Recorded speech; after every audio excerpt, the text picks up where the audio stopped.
Inside the X is a short newsletter every Friday designed to give you some fun right before the weekend.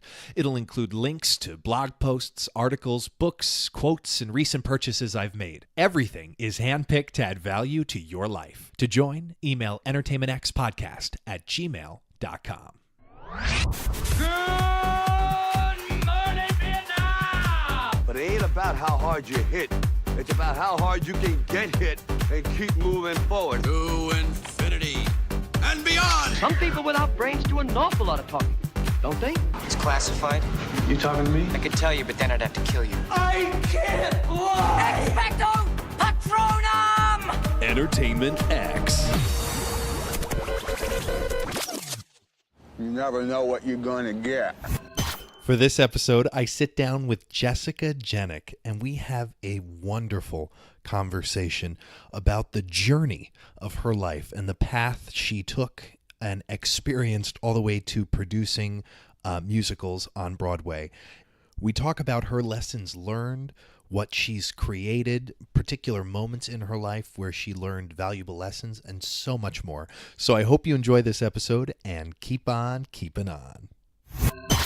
We're back with another episode of Entertainment X. I'm Clayton Howe, and today with me is Jessica Genick. Jessica, thank you for sitting down with me on this very comfy couch. Oh, thank you. I'm thrilled to be here with you today. We're going to have a lot of fun. I came to you by way of Phil O'Brien, West 42nd Street Magazine. Great guy. We met at a talk that you facilitated. Yes, a Show Score sponsored Business of Broadway salon with David Richards, the wonderful GM. Yes. Yep. He had a lot of great points. He was my first friend in the business. Oh, no way. He's Okay. great. I like he said, I went to summer camp with his wife. Oh. Yeah, I think he's the best. I love David. Well, we're going to talk about that. We're going to talk about Show Score. Yep. And everything leading up to it. Yep. So, rewinding a little bit here. As a child, what were your theater dreams? Well, I'm very fortunate. I grew up in Dallas, Texas. My parents loved the theater. Every Thanksgiving, we would come to New York for 4 days and see 6 shows in 4 days. Where'd you grow up? Dallas, Texas. Dallas, Texas. Okay. Yep. Okay. I'm with you. And every Thanksgiving, we'd come to New York and we would see every hot show, and music was always playing in our house. And from a very young age, I sang a lot. I was a musical theater performer, and my parents encouraged me to follow my dreams and sent me to camps and schools and college, and always supported my dreams of being a professional actor. So my dreams were to pursue a career in the theater. And in Dallas, was your family at all connected in entertainment at that time? Not really. My father was a dress manufacturer in Dallas, Texas, Jerry Frankel, who, as you know, he recently passed away. Big leader in the Broadway industry. So he had many, many businesses. Dress manufacturer, he owned racehorses, restaurants, he produced movies. And I think it was in the 90s, he did some producing in Dallas, but his first show was Jekyll and Hyde. I think that was 1997. And then he teamed up with Jeffrey Richards, and they produced most of their shows together. So he came to producing later in his career, but had all these wonderful careers previous to that. What were you learning from witnessing his entrepreneurship? Oh, I didn't really realize how similar I am to my father. My husband pointed it out. My husband Lee, he said, you're really a lot like your dad. I've always had an entrepreneurial spirit. Whether it was, when I was acting and auditioning, I was at every single audition. Unless it said, men only, I was at that audition. My philosophy is you never know and go for it, because the only thing that can happen is someone will say no or you won't get it. And I loved auditioning. It was my chance to perform that day. So I was never afraid to go try things or to do things. I realized that kind of at a young age that life is short, and that it was up to me to make opportunities happen. Yeah. Was there a time when you were auditioning where you were was there a realization of time where you were like, I'm waiting for other people's projects, or I'm auditioning for other people's projects, I want to have my own projects? Was that a thought? I tried to put together a cabaret show. I will say this, I'm going to be honest. when I was performing, when I was in the business, I wasn't that happy. I wasn't that healthy emotionally. I'm just going to be honest. I didn't work great with people all the time. My own insecurities and my own kind of mishigas, which is Yiddish for craziness. And what was the question? What are you? Oh, that. Well, working on other people's yes. projects versus having your own. Or creating so your own. I tried to create like opportunities for myself, but I was always kind of stymied. I was always I unfortunately put things in my way. If I would go back to it now, being the age I am now and having the perspective, I think, I put so much pressure on myself and didn't really have great kind of coping mechanisms to be successful at the age I was when I was performing. Does that make sense? Yes. And it really, I'm thinking about it. It really wasn't until I pursued my degree in drama therapy that things kind of changed for me, and meeting my husband changed a lot for me. So what was that transition to drama therapy?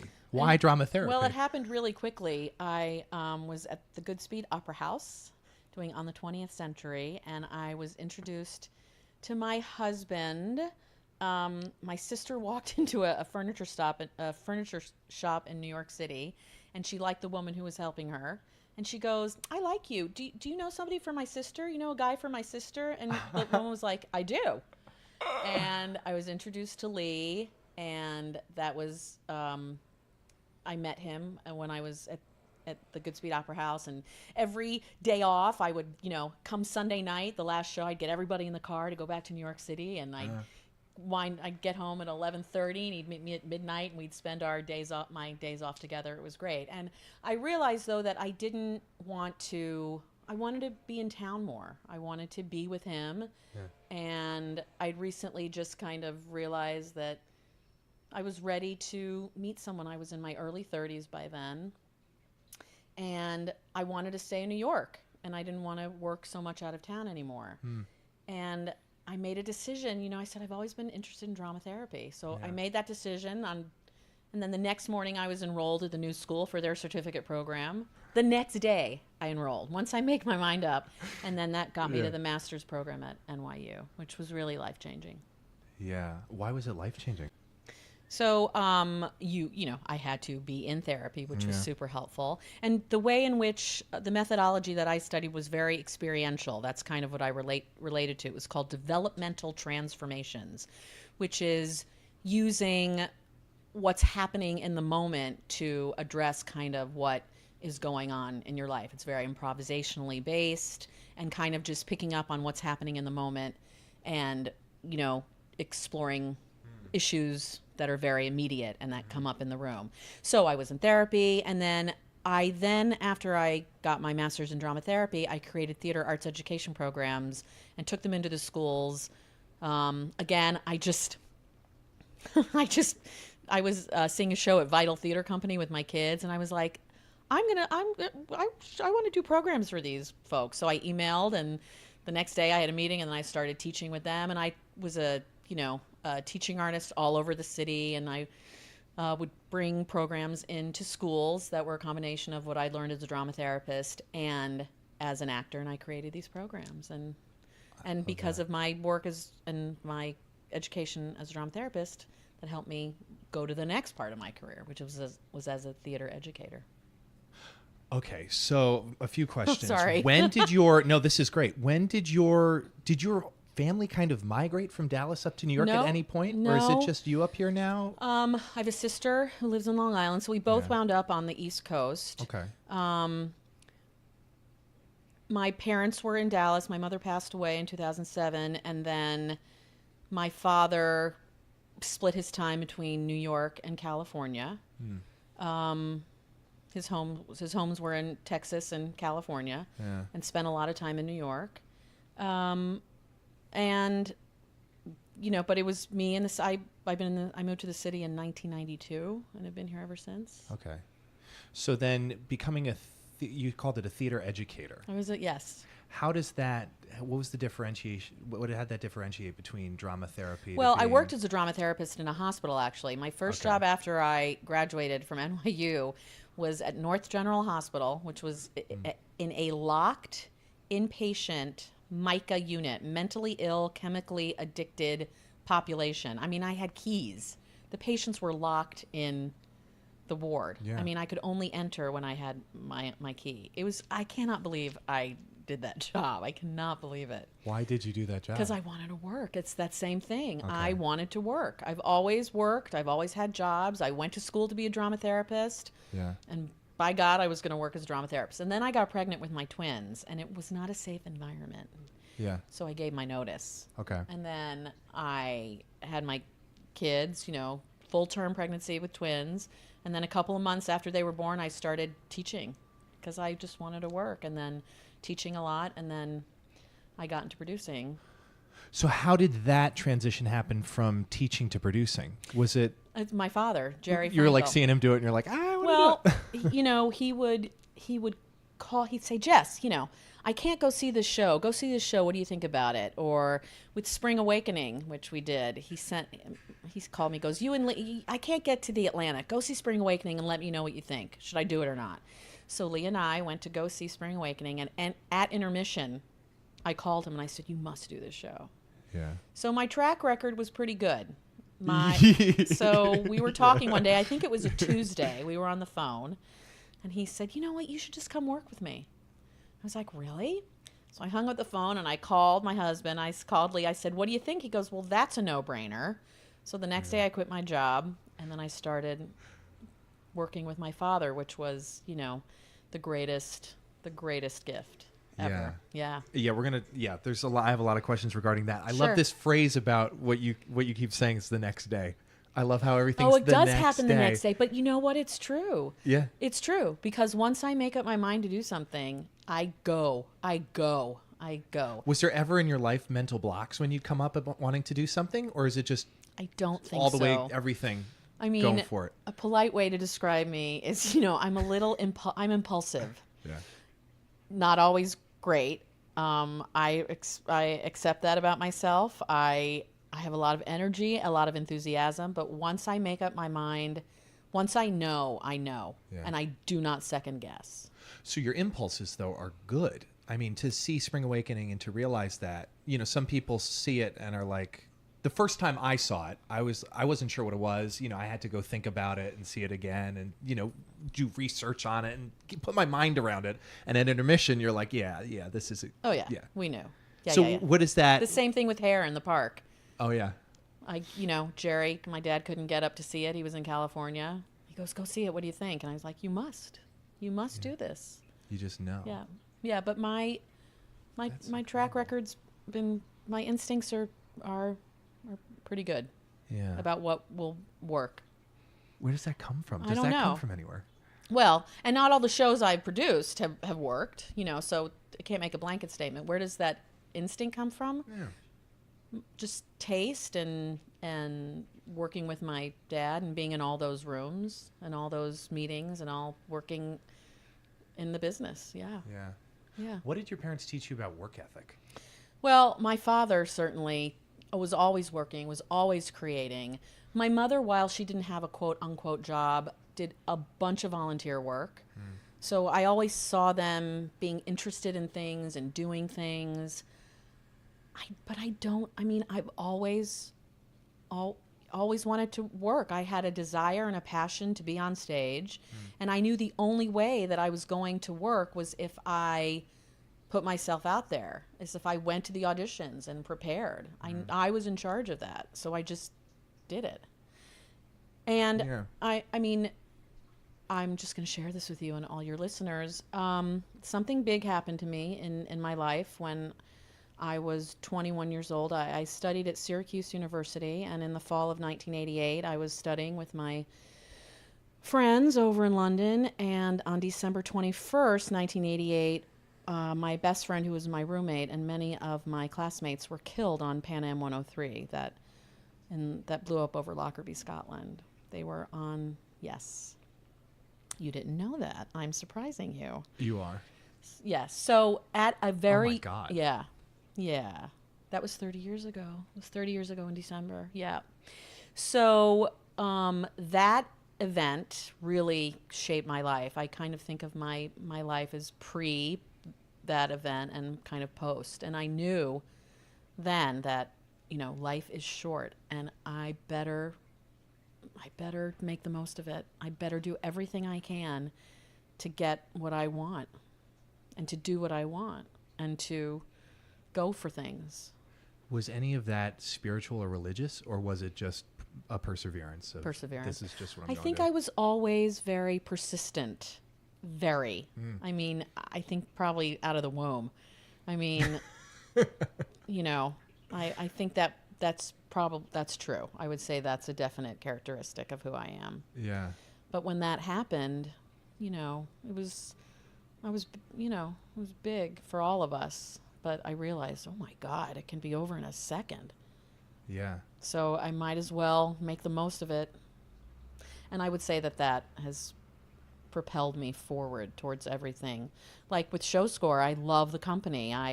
My friend Ashley introduced me, Ashley DeSimone, who's a wonderful producer. She introduced me to Tom Melcher, who's the CEO. And I'd interviewed with him, and the position wasn't quite right. But then I came to him with an idea about teaching a class about Come From Away. And he was like, sure, let's do it. And I kept telling him, I kept saying, I want to work for you. Please keep me in mind when and so it happened. And I love working for the company and I love working for him. But that was me saying, I want to do this. I want to work for you. Yeah. And, my husband once said to me, he goes, you can't just tell somebody you want to, like, why not? They said, what's the worst? No. Or not now, or, and then you move on. But I kind of feel like if I don't try, then what's the point of being here? Yeah. Well, how have you gotten better at asking, or have you always been good at asking? I don't have a problem asking. Never. There's a way to ask, and. Ooh, please tell. Oh, I don't know. Well, look. Or what have you learned? I mean, what I'm learning in my job right now, which is great, because to be, I'm going to be 52 years old in May, and to be this age and to be learning new skills, it's kind of thrilling. So, there are ways that I can communicate better, and I have the opportunity to learn how to do that in my job. Kind of being more considerate with the people around me, and not just, my enthusiasm and my, being excited about things can sometimes probably be a little scary to some people. Off-putting, some may say. No. Yes, but I mean, I don't, I'm trying to be more conscious of that. So that's kind of how you ask. But like asking for money, raising money for shows, I don't have I don't really have I'm not afraid to do that. I'm not afraid to say, here's what I'm doing. Just know that there's, 70% chance that you will not make any of this money back. Yeah, full disclosure. Yeah, but I don't. But it goes along with that whole thing of you never know.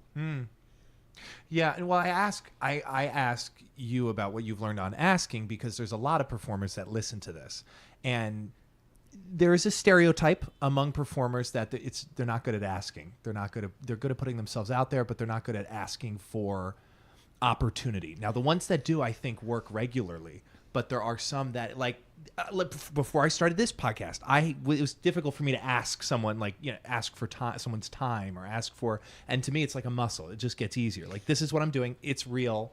I'm not trying to scam you. Are you interested in participating? Okay, here's the thing. This is, you have to be prepared that people are going to say no. And that's okay. Look, as performers, people say no to us all the time. I think when you ask for things, are you talking about asking for opportunities to audition for things, or asking for in terms of salary, or asking what? Well, shoot, if you have something to say on each of those, we could start with the auditioning. But mine is, in general, it's a general asking for what you want, whatever that may be. Well, there's a way to ask. I mean, you don't have to be a jerk about it. I mean, I think that if you are genuine and if you present yourself in the best possible way, and be thoughtful about it, so what? So somebody says no. So you move on to the next thing. And you learn from each time you ask. So somebody says no. So, okay, thank you, and move on. Because It's true. No, just do it. You never know. This person might say no, but they might know somebody who can use you. Yeah. You just networking. You just keep going out there. I remember going to an audition for a production of Company at the Caldwell Theater Company in Boca Raton. It's now named something else. They weren't looking for the part. The part I played, Marta, wasn't listed in the ad and playbill in backstage. But I went anyway because I wanted to sing a Sondheim song that day, or I wanted that theater to know who I was. And P.S., they were looking for my part. It just wasn't in the notice. So I got the show, and I worked at that theater. Yeah. A way of asking is also putting yourself out there. I'm here today. This is my opportunity to sing or do a monologue or try things. The business is hard enough. I would recommend, any time that you can get to an audition, go. Because you learn so much in the room and your confidence builds. Do you think there's a negative connotation associated with networking?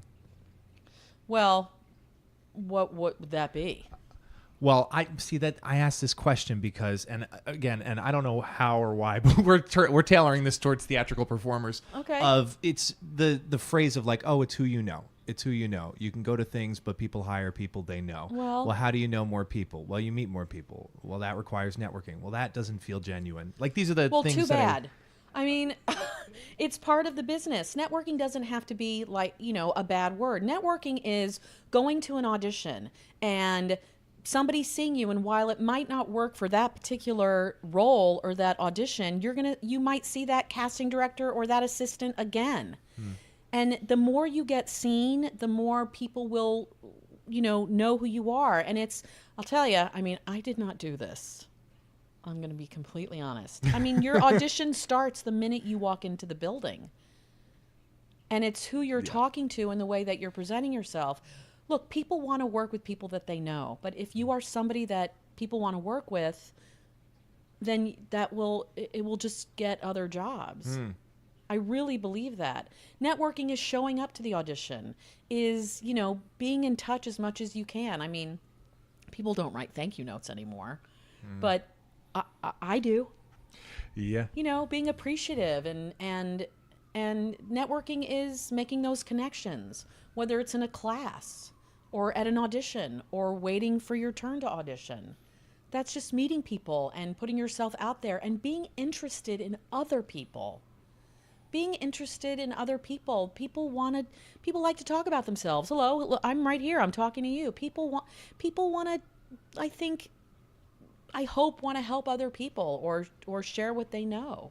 Yeah. That's what networking is. It's being available and, putting yourself out there and hearing from other people and helping other people. That's a great tool for networking. Sharing what you know. Yeah. Yeah. Thank you for going down that path of the conversation. No, I really appreciate that. I think it's important to talk about it more often because people are your best resource. That's the whole. Okay, so doing a little loop-de-loop. We're going to hop around here today. Grace.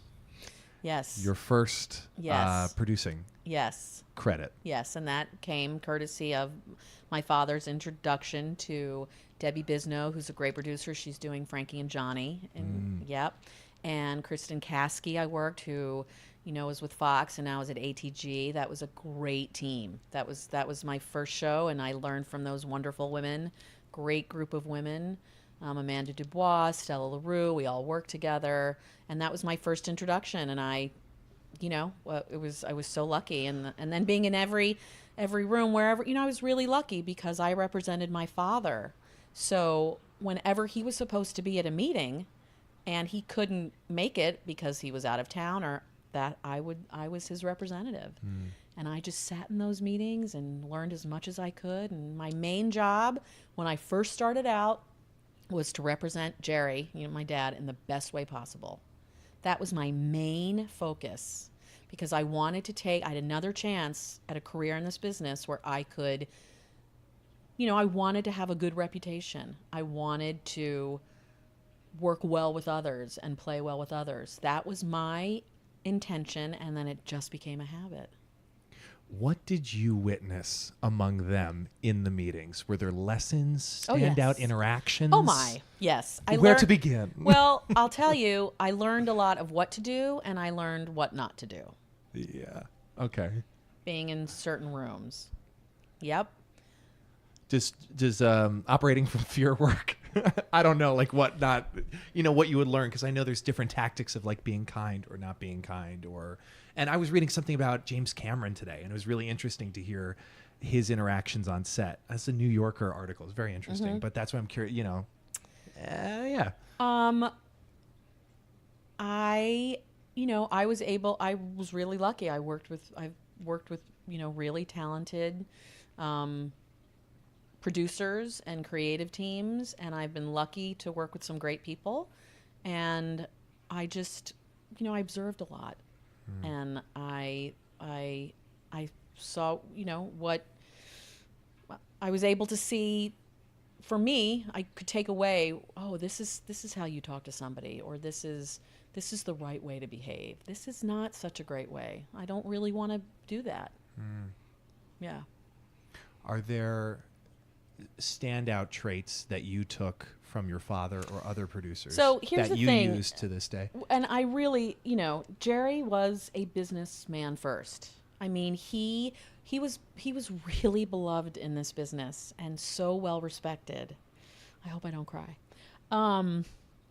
He was, people really respected him. They appreciated his taste, his business savvy, he was always so open to helping other people. He gave a lot of people their start. He was like, folks, this is a business. This is commercial theater. We are here to sell tickets. Because if you're in a room, if you are bringing something to Broadway, yes, it's creative and it's exciting and we're artistic and it's our art form and we love it, but it is a business. And you have to manage this business really, really well. And you have to think ahead and you have to be prudent. He was a conservative producer. I am conservative as well. Conservative meaning? Financially. Okay. I mean, yeah. Well, yeah. Where you put... you have to be prepared for those weeks in January and September when you're not selling tickets. Yeah. And, I'll tell you one thing. I'll tell you who I'm loving working with is Sue Frost and Randy Adams, the Junkyard Dog, as the lead producers on Come From Away. They are the finest producing team that I have had the pleasure to work with. I mean, Jerry and Jeffrey Richards, they're equal, but Sue and Randy, they both started in, nonprofit regional theater, I think, and the way that they treat everybody and the respect that they are open to hearing from their co-producers and are supportive and giving. They're tremendous. They're tremendous. And I think that they, along with our general managers, at Alchemy, I think, your general manager, like when you saw David Richards speak, they're the second person hired? I mean, they're important. They're running your business day to day. So I'm a conservative. What did I learn? My father was very fair, considered a lot of different opinions, and but he was enthusiastic and passionate, but a really good businessman. He was a gambler. Yeah. He was a gambler, and as I've said before, Broadway is gambling with costumes. Yeah. That's what it is. I've never heard that before. It's a gamble. I like that. It's a gamble. It is. It's all a gamble. How do you minimize risk in a Well, gamble with costumes? You budget your show as tightly as you can. Things are, look, it costs a lot of money. Yes. It costs a does. lot of money, and you have to know that you have to be prepared that it won't work. I mean, look, the biggest predictor, I said this in our salon, the biggest predictor of success is word of mouth. That's all there is to it, How many people are talking about That's right. Your friends know, or your family, you got your aunt coming in from Peoria, and she's going to say, Clay, what should I see? Because she knows that you go to the theater. Yeah. and that you're in the theater and you're we're mavens. The theater mavens are going to tell other people what to see. Yeah. Speaking of like producing because that's the thing. So commercial theater, you have to have a show that people want to see. I mean, the show is going to close if people don't sit down in this. If let's say you have a show that you found at a reading, you attended a reading, you went to a festival, someone sent you a script, or the composer. Let's say that you've been with this show for 10 years. You spent money on a regional production. You've had readings. You are committed. You are all in. You believe in this show. You've put money in it already. Before you start rehearsal, you've already put a lot of money into it. So if you're attached to something, chances are that you believe in it and that you think it's going to work because you have a feeling for it and you think that other people are going to want to see it too. Yeah. Well, because I'm interested in this whole, which is I guess a newer trend of these films being turned into Broadway musicals because people know the entity. They own the VHS. They got the DVD or the Blu-ray. They have it in their iTunes or whatever you buy, and so they go. And some of them are great. Some of them are all right. But I don't know if there's any sort of formula to that or what makes one of those click or not click. Or if it really doesn't, it's almost like it's the title. Again, this is a speculation conversation. So you don't know. Yeah. You hope. You do your research and you hire good teams and you try your best and you do everything you can to make sure that it runs. Yeah. And there's a lot going against you. There just is. It's just the business. It's true. Has your risk tolerance gotten better, higher, lower, indifferent? That's a good question. I'm looking for that next show. I have not found it yet. I don't know. A lot of it is, it's different now. Even from when I started, there's just so much more competing for the entertainment dollar. And there's just it's a lot of work, which I'm not afraid of. I welcome it, but I'm still looking for that next project that I want to do. And when you say next project, is that a new project or is that revival or is that anything in between? Anything that I respond to. But you know what? I will say this. This is the unfortunate thing about commercial producing for me. I have to remind myself that when I see things, it's not always with a commercial eye. I will go to things or read things always thinking, will this work as a commercial entity? And sometimes that's not the case. And sometimes I just want to go to the theater and enjoy it and not have that critical lens on it. But that's, Alas, here we are. Well, yeah. But no, there are things that, I go to that I know, for me would not work in a commercial venue, and that's okay too. I'm enjoying it for where it is and what I'm seeing at that time. How is your taste in what you pick cultivated? Maybe through what your father picked. It's after 30 years in this business and being exposed to theater at such a young age and studying theater in college and schools and programs. You cultivate what you respond to. Yeah, that's true. Yeah. Did that happen with, did like drama therapy have anything to do with it? Or, studying the effects because theater can change, can like evoke change in the world. It can do powerful things. It can just change the way someone feels after they see a show. Absolutely. Like when I saw Come From Away. This is not a review of that show, but it was an emotional experience for me. Because it is a fabulous, wonderful, it's just a wonderful show. And I just love it. Yeah. It's great. It's great. Go see it. It's great. It's great because it's theatrically very exciting and innovative, and the way in which it is told through music and that staging and the production values and the set. I know. I feel the same exact way. I feel the same exact way. My father called me. He goes, "I found our next show." He just knew right away. He knew right away. Yeah. And other people did not, because I would speak to investors, and they were like, "Yeah, a show about 9/11. Yeah, I'm not interested." And then later they said, "Oh, I should have listened to you." But it's not a show about 9/11. It's really the 9/12 musical. It's about, and it's just so. I love it. In this class that I teach, people are, two of my students in this class that I teach about it met in my class, and they went to Gander together to meet the real life people. It's amazing. We get some people really are responding to it. Yeah.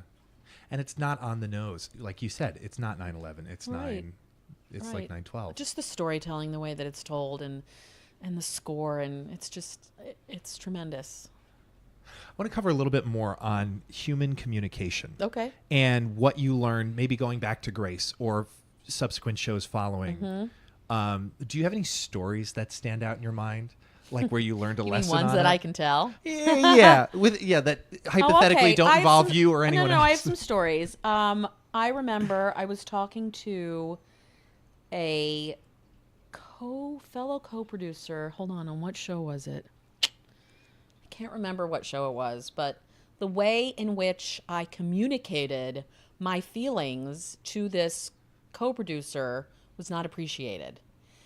And while I thought that I was being, passionate, it goes back to learning how to temper what you're saying and how to deliver things. I could tell that this co-producer was not happy with our interaction.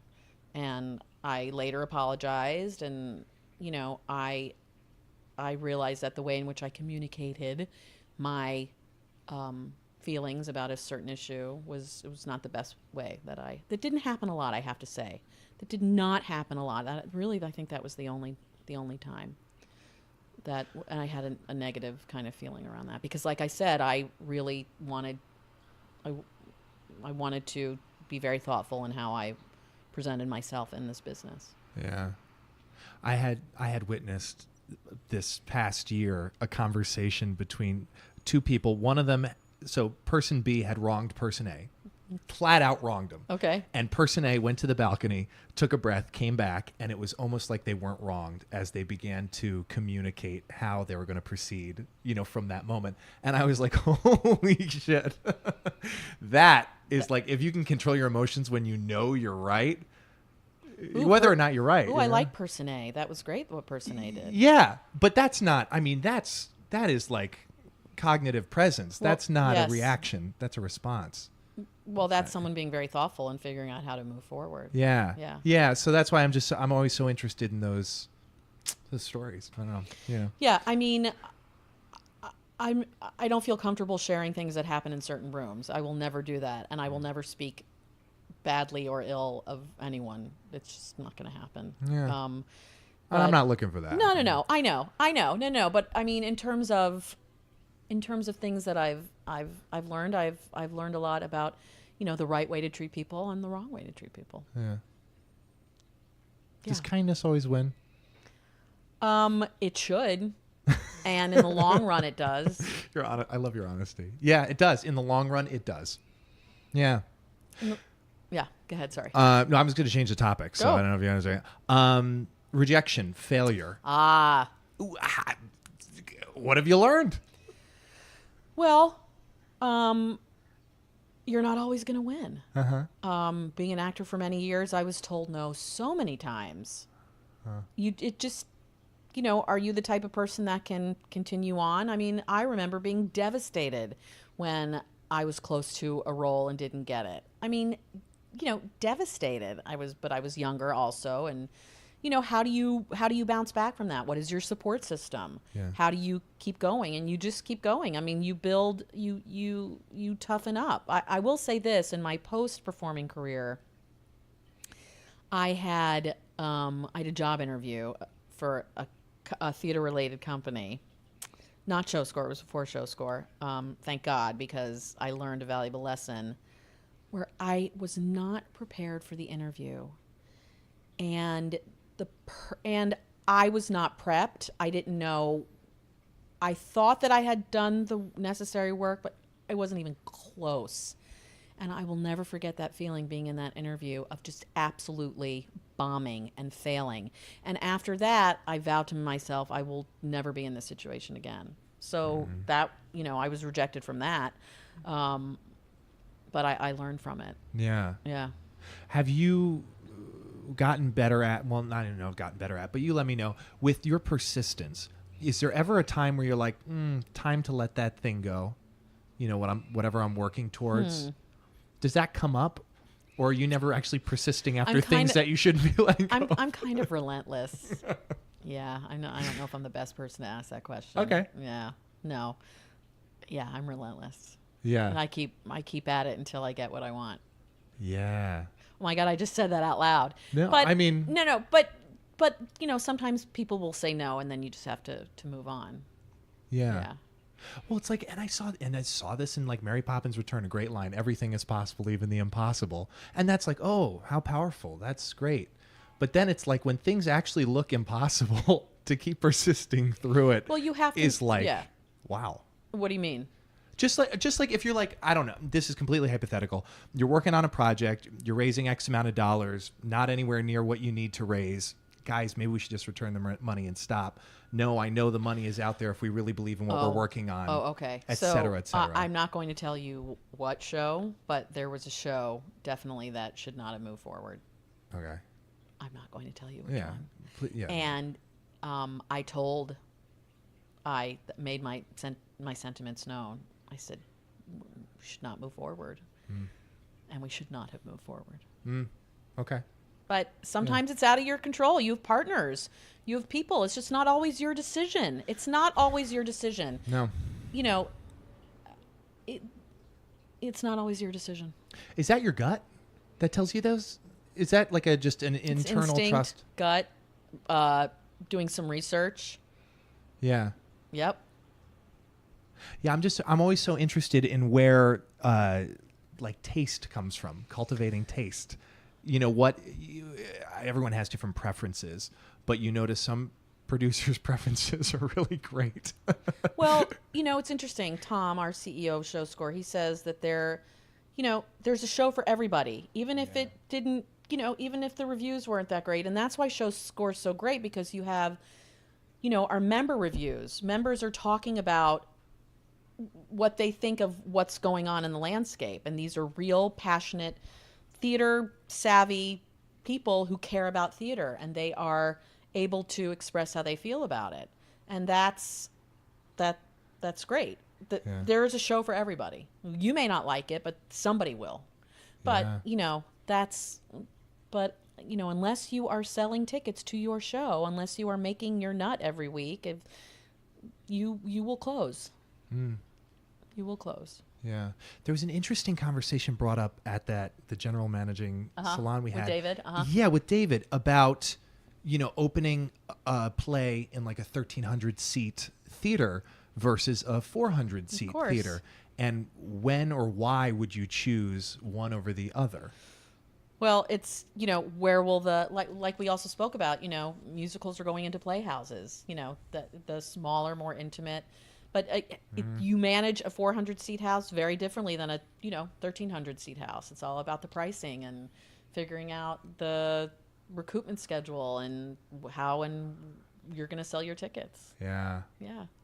Wow. Okay, so then minimizing risk. This could just be a silly question to ask, but there's no silly questions, right? No. What have you learned? How have you learned about minimizing, aka risk, aka are there any formulas that just don't work? Or do you have anything that comes to mind? It goes back to conservative producing and being mindful of where you spend your money. Okay. Because if you are, I feel like you have to be mindful. You have to be aware that there are going to be weeks where you are not going to be selling as well, time of year, or there's just the competitive nature of the landscape. I just feel like you have to be frugal and prudent, and because there are going to be so many things out of your control that you're going to have to spend money on, when you can find a way, and I'm not talking about being cheap, I'm talking about being mindful and managing and thoughtful. That's, but it's, once you put your product out there, you can only hope that people will want to see it. So true. That's so true. I want to rewind for a second here. Okay. Back to failures.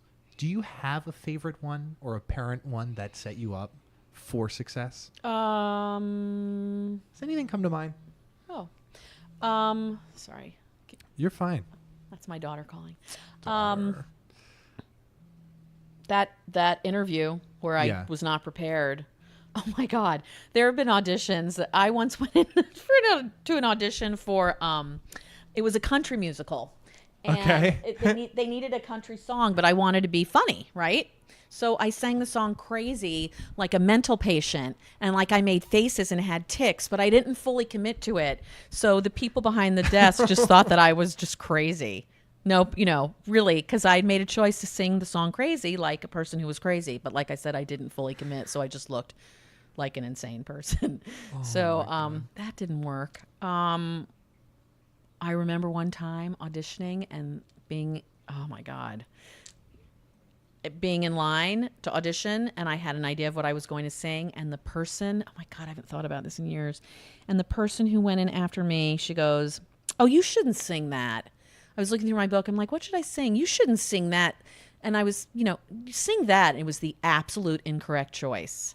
And I walked out, and she kind of just gave me a smirk, and yeah, that wasn't fun. I would never do that. No. Yeah, people will try and look. It's a cutthroat business. People, sometimes people root for your failure. Yeah.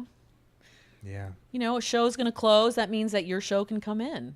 Mm-hmm. You're always, that's part of it. What's going to close? What theater could become available?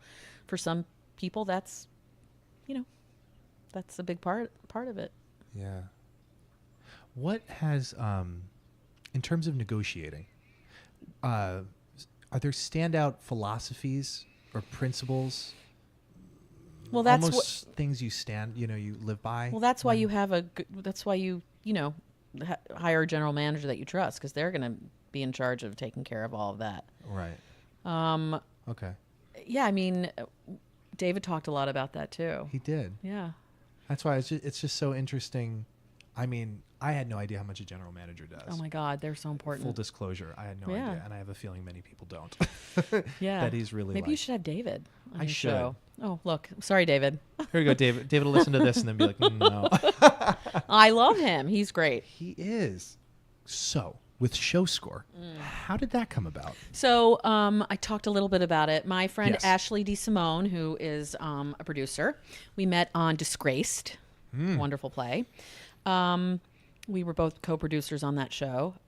She was a part of Show Score. She introduced me to Tom Melcher, who's our wonderful CEO. I think this is his 10th startup. Came to New York City and saw 250 shows in 1 year. Loves the theater, and created this wonderful website where theater fans could find what to see at the best prices. We're the only place online that lists every discount out there for every show. We kind of started off like a Rotten Tomatoes for theater, and we've evolved into this wonderful community of 250,000 members nationwide, where not only can you get great ticket opportunities at great prices, but we provide all these wonderful engagement opportunities. And this group of people is the finest group of people I've ever worked with. And Tom is really supportive and encouraging, and I've learned so much. I mean, this is another career for me in the business, and I feel really fortunate to be there, because I would be the producer in the room. I'd raise my hand and say, well, let's do this, let's do that. And it was always marketing driven. It was always an education initiative. And so marketing was really where my passion was, selling, finding exciting ways through trade or other opportunities to sell the show. And I missed that. I missed connecting with the audience or the theater goer. So, I came on board to create experiences. We have these great, unique theater experiences that no one else is doing, like our Theater Treasures Theater Treasures at the Metropolitan Museum of Art, where you go through the Met and you look at theater-related art. Broadway Sip and Paint, where you drink wine, listen to show tunes, talk about theater, and paint images from Broadway shows. We're the only way that you can go to the Hudson Theater and take a tour. I mean, we tour Sardi's. We have all these great experiences and activities that no one else is doing because we want theater fans to engage outside of just seeing a show. And we work with the off-Broadway community. We have this program called Member Nights where we work with the off-Broadway community, and we work with them. They supply tickets to us. We offer them to our members at really low prices. So people are seeing shows that they would never see. And they are talking to each other about what's exciting to them. We're working with, a bunch of shows on Broadway to bring people into the theater. We're about fan engagement, and we're about helping people discover shows that they would like to see at really good prices. We want people to go to the theater. We want people to talk about the theater. It's thrilling. We are creating opportunities for people to engage in unique and exciting ways. It's wonderful. Yeah. I love it. Yeah, and then you have these salon talks. Yep, we have a Business of Broadway. We can create anything. We work a lot with groups. People come to us, and we have a great group sales partner that we work with, and we'll get them tickets to Come From Away, and then I'll teach the class about Come From Away. So we're just creating opportunities for people to go to the theater and have a wonderful, unique, engaging experience. I love that. Yeah, it's great. And we're working in the industry with different shows to get fans to go see their show because we know a lot about our members. We love them and we know them, and we want to encourage them to go to the theater. Yeah. Yeah. There's this fascinating trend I'm seeing among younger performers that with their Instagram accounts that they're, the fans, the people who see the shows, follow the particular performers, and they want to know so much more about the inner workings or the behind the scenes. Oh my gosh. Our members. What's your vocal warm up, et cetera, et cetera. Yep. And Absolutely. I like the That's idea what we're of providing. Yeah. It's like a behind the scenes and access, and it really is a wonderful community. It really is. It's the actors that we work with and the agencies and the people that we work with across all platforms in the business. It's a wonderful community. We all want the same thing. We want people to go to the theater. Yeah. Yeah. Because it is the best art form ever. That's all there is to it. That is the whole point of this conversation. It's true. That's all there is to it. It is for all the we don't need to talk about why it is. I mean, anyone who's listening to this feels the same way. Yeah. So we want people to go to the theater, and we want people to keep going. So that's why we provide, great opportunities and great ticket prices, and we're making it easy for you to find shows to go see. Yeah, it's genius. It's brilliant. I love that. And I love the scoring too. Yeah, it's really the way great. You score the... Yes, we provide a really great template. Yeah. And there's no other place where it's all in one place, where you can find out what real people think about what they're saying. It's very meaningful and important, and just I'm really just so happy to be working with this group. Yeah. Yeah, it's the best job I've ever had. Really? Yep, it's the best job I've ever had. But everything I've done up to this point has brought me here. Everything I've done in this business, because I'm creating curriculum and I'm teaching, I'm able to do that. And again, it's exciting to learn and to be a part of it. Yeah, I love it. Thank you for sharing that. Sure. As we wrap up here, Jess, I've got a few questions left, Sure. and we'll be on our way. I am curious, what advice would you give to a smart, driven college student? Say yes. Say yes. And go for any opportunity you can. I mean, you can't do everything, but my advice, are you talking about to a performer? Sure. Be as prepared as you possibly can. Because so when you go in that room, you can enjoy it and love it for where you are right there. Yeah. So to be prepared and to then just be present. That's the advice. I mean, I I love this story. I was in the ladies' bathroom line at Lady Day, a show that I was a lead producer on at Circle in the Square. And there was a girl behind me, and she was talking to her mom, and she was like, "Oh my God, I'm so excited to this show." So I turned around to her and I said, "Well, why are you excited?" And she said that she was studying kind of general management program at Northwestern. And I put her in touch with David, and she did an internship there, and then he hired her, and now she has a career in company management and general management.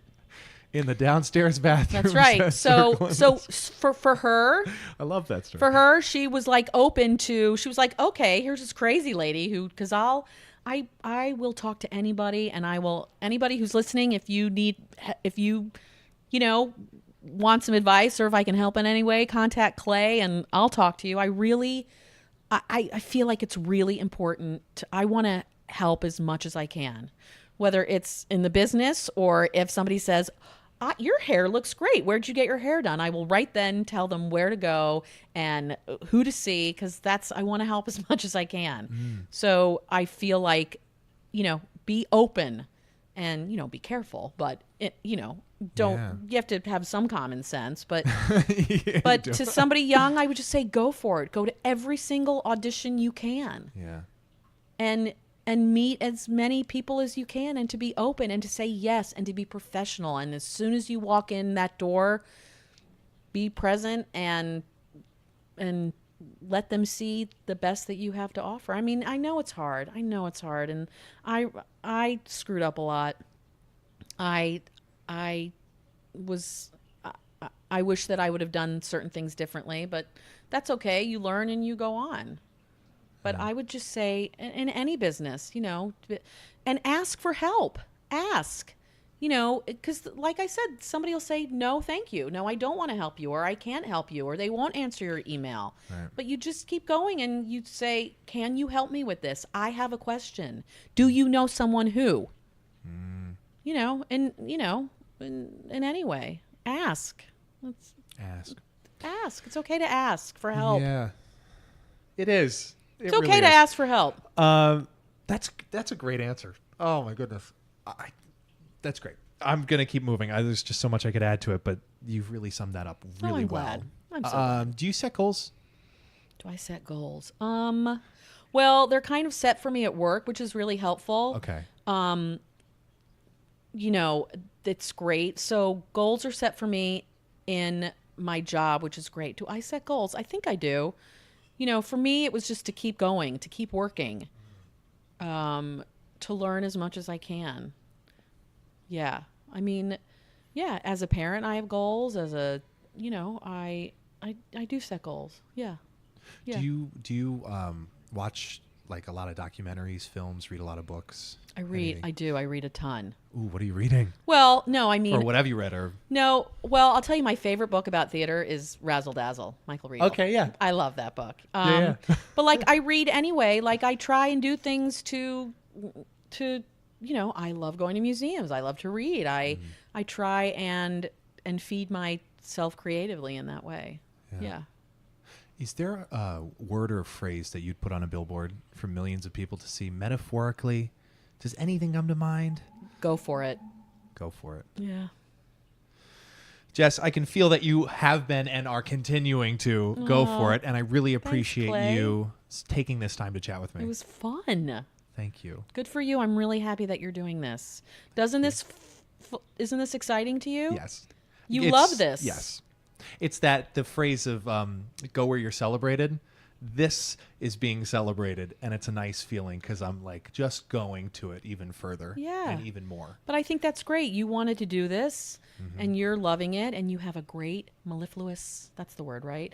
Voice. Sure. Your energy and your presence, I think that you are natural for this, and I think you enjoy it, and you're providing a service. This is helpful for people. This is super helpful. Thank you. I'll pay you after. No, I mean it though. No, I'm kidding. You do. I know. But that's another way of being how to network or whatever. You don't have to be like, you don't have to fawn all over people, but don't be afraid to let people know, wow, you're doing a great job. This is great. It's not going to take anything away from you saying it. I think it's important to acknowledge people when they when they're doing a good job, I think that's really, really important. I think that's really important. Yeah. And to be appreciative. Yeah. Yep. What a great way to end this conversation. Well, that's great. I'm so glad. Jeez. Thank you so much. You've been listening to Entertainment X, the podcast. You can follow Entertainment X on Instagram at _EntertainmentX_. If you haven't yet, go to Apple Podcasts and subscribe, rate, and review this podcast. Join Clay next week for another curiosity conversation on Entertainment X. Thank you for listening.